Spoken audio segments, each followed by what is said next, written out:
And this is a battle, as you say, for position. Gordon is down the outside. He's in a traffic jam. Oh, they split on both sides of slower cars. There's Fittipaldi coming down the inside. Back on Gordon now as he continues his battle with Goodyear. So as they come back to green, we have fights breaking out all over this track. Only one that seems safe at the moment is Raul Boesel. There's Scott Goodyear. There was a report as he came back to green that he may be having some shifting problems with his car. Didn't look like it as he came back to green, but then he fell off on speed just a little bit. We'll keep an eye on his car. Nevertheless, whatever it was, it got him around Gordon. Scott Goodyear again takes a high line here. Came here with a new setup put on by John Dick. Much softer than he ever ran before here. And believe it or not, over the bumps, he liked it. He was fast. He was comfortable and confident this morning. And now, for the first time in a long time, he is in a top 4 position in an IndyCar race. So Scott Goodyear has had some disappointments this year, including at Indianapolis. Back on board, Robbie Gordon. Gordon has come back a bit. He returned the last lap at 223 miles an hour, but fell a second and a half behind Scott Goodyear. Let's go to the pits and Jan. Jan Vikas. Standing by, yes, we are in Gordon's pit, and at the moment they are trying to figure out what could be the cause of him dropping back. We'll have that answer for you shortly, but they thought going to green the car was perfect. Derek Walker, the car owner, still seems satisfied. A bit of a smile there. Whatever it is, it's not upsetting him badly just yet. And announced yesterday that Robbie Gordon, his crown jewel and his team, signed a 3-year contract to remain with the Valvoline Cummins racing team. Now, what they didn't say in the press release is Gordon does have a buyout option should he want to go to Formula One in 1997. But Gordon is on board, and what a jewel he is for Derek Walker to have. And a bit of a surprise. A number of people had speculated that that was going to be the second driver with Michael Andretti at Newman Haas, even though there was some indication that that would not have been Michael's choice. Gary Gerould, you have an update on Scott Goodyear. We just checked with John Dick, and he said the problem for Goodyear is really a mini problem. His gear selector indicator, which is on the dash in the cockpit, is not functioning properly. But the sequence of the sequential shift is correct, so the car is working good. It's just the indicator that's not working. And remember, Scott Goodyear broke through here 2 years ago to win his first and only IndyCar event. Well, IndyCar's raced for 83 years without a gear selection indicator on the dash. I bet he can go to the end without it. But this is the 90s, and it's great to see John Dick working well with Goodyear. John Dick had his own team. He was in partnership with Tim Duke in Proformance. They ran John Paul earlier, particularly at the Speedway.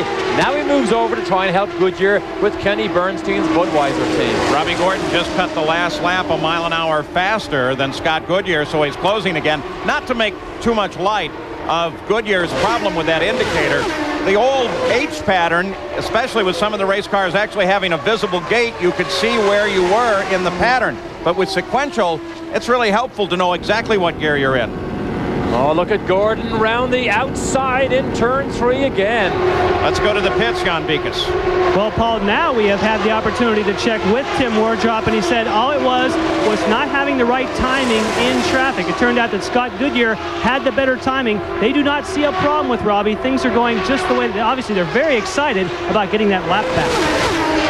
Well, Scott Goodyear continues to run about a mile an hour slower than Robbie Gordon. So Gordon very much in pursuit, but traffic is a factor here. Gordon high alongside Teo Fabi is a second and a half behind Scott Goodyear in the ongoing battle for fourth. Raul Boesel is still the leader. And then the two Penske cars, Al Unser Jr. and Emerson Fittipaldi. And don't forget the speed being demonstrated by Dominic Dobson. We saw him flash out behind Teo Fabi there. Almost clipped Fabi, but Dobson, who is running speeds above 223 miles an hour, also giving a good account of himself here.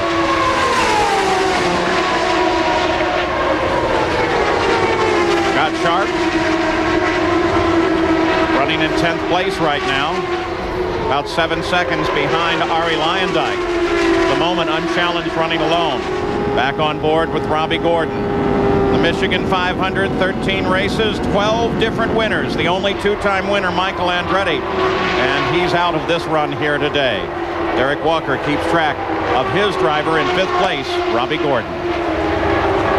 Is being brought to you by American Honda, who has been making quality cars in America for the past 11 years. And by PPG, world leaders in automotive finishes. Back at the Marlboro 500 at Michigan, Mauricio Gugelmin and Teo Fabi fighting one another on the course. They're actually separated by a lap in competition, but they have hooked up with one another. There is an indication coming from the observers that there may be a rear wing vibration in that car. A moment ago, you were looking at the front wings and didn't find anything, but you obviously saw something you were concerned with. Very difficult to pick up a vibration when you look from the TV cameras, but you can see a little flutter there. Gugelmin may be aware of that, became a dad of twin boys just 2 weeks ago. Just watch it. You do see some vibration.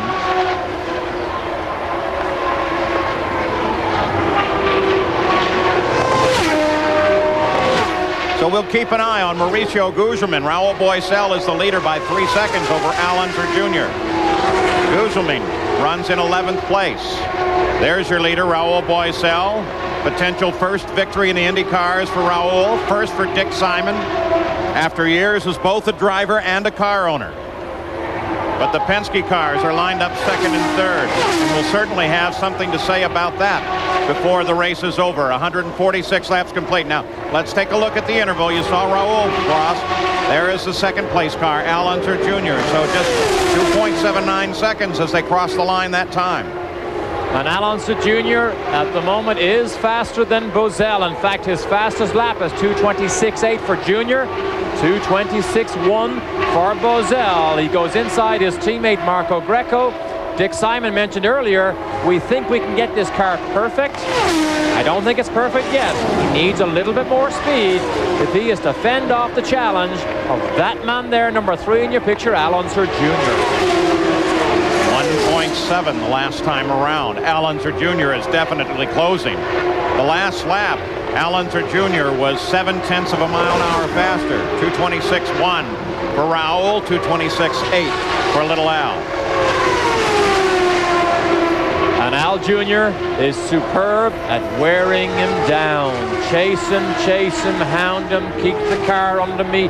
Don't stress it mechanically, a long way to go. He is a master at these 500-mile races and understanding track position. Track position means just stay within sight of the leader, then make your attack. Al Unser Jr. fell back a little bit to 2.26 seconds behind Raul as they came across the last line. That was the traffic that he had to encounter. Fortunately, the computer support of the EDS scoring system really helps in being able to determine how fast they're running and how close the interval, who's closing on what and where. Available all up and down the line to the crews. Remember, Boesel's car, run by Dick Simon, is a private team. This is not the factory-supported Lola team or factory-supported Cosworth team. So it just shows you that you can buy a production car from Lola in England or Rayner and go and race head-to-head with the cream of the crop like Penske Racing. Well, Gary Gerould out on the course. Al Unser Jr. is trying to reel Raul Boesel in. Dick Simon is very aware, of course, of that dwindling interval. We asked him how concerned, and he says the problem is that we picked up a bit of a push on this current set of tires after the last stop. They'll try to weather it till the next stop, try to make an adjustment there, hope for a better balance on the car, hoping meanwhile that they can keep that 2-second advantage over Little Al. Dick Simon early today before this race told me, I guarantee you, if we can run 500 miles, we will win this race because we are the fastest car. Well, right now they've got a little glitch with this set of tires and they're hanging on, Paul. Yeah, but they don't have that long to wait. They made their last stop 31 laps ago, so would guess within the next 5 laps they would bring that car in. Al Unser Jr., on the other hand, is only 27 laps out, so you would guess that he'll take over the lead of the race at least for a while. Yes, indeed. Now, we watched very closely on the last pit stop when we saw Boesel making it. There were no adjustments made to the car, so we can only presume that it was the tire imbalance that is causing his push. The tire pressures may be different, or there may be a very slight stagger difference on those rear tires, and it doesn't take much to give you a push, and then the Al Unser Juniors will pounce. The interval back to 1.7 seconds. Raul Boesel to Al Unser Jr. Fittipaldi is well back. Well, Junior just turned the heat up. He just did a lap of 227.8 miles an hour. The longer this race goes, the faster Al Unser Jr. gets as Boesel pulls down from the slipstream of Teo Fabi in the Pennzoil car. Boy, just like that car is on rails. What a beautiful day they're having. Raul, who loves these high-speed ovals and does so well on them. How can you say somebody deserves a win? But everybody seems to say Boesel deserves a win. Maybe his time will come today. He has been so close so many times, all the way back to the mid-80s when he was on the front row with Dick Simon and races way back then, but he's never managed to just capture the champagne of the #1 position. 2 years ago at Indianapolis, so very much in the early going of the race, and then a penalty takes him out, one that many of the teams questioned was an appropriate penalty anyway. On to Milwaukee, pole there. Not a good result in the race, though. Same thing this year, pole at Milwaukee, no victory. Raul Boesel would be cheered all up and down these pits if he would score a victory here today. Back to the battle for 4th place, Scott Goodyear and Robbie Gordon. Gordon on the right of your screen begins to close in as Goodyear encounters some traffic. And this is a great high-speed battle here again. We're over Gordon's shoulder. He takes the outside groove. It gets gray when you get too high. He passes Marco Greco, but you can see how evenly matched these cars are. Now, when you're evenly matched, Gordon will be hoping that Goodyear gets blocked in traffic. And, of course, Goodyear wants to try and make all the right moves so as Goodyear stays that 5 or 6 or 7 car lengths back. What an incredible run Gordon is having here. Right front tire lets go in the early going when he's running up in the front. He falls several laps behind the race, is now caught up, and is challenging for 4th place. He, by the way, is the most consistent driver thus far this year coming to this race. 1,062 laps Gordon has completed. That's the most of any driver in competition this season. Lap count in the IndyCar. Now he continues his challenge.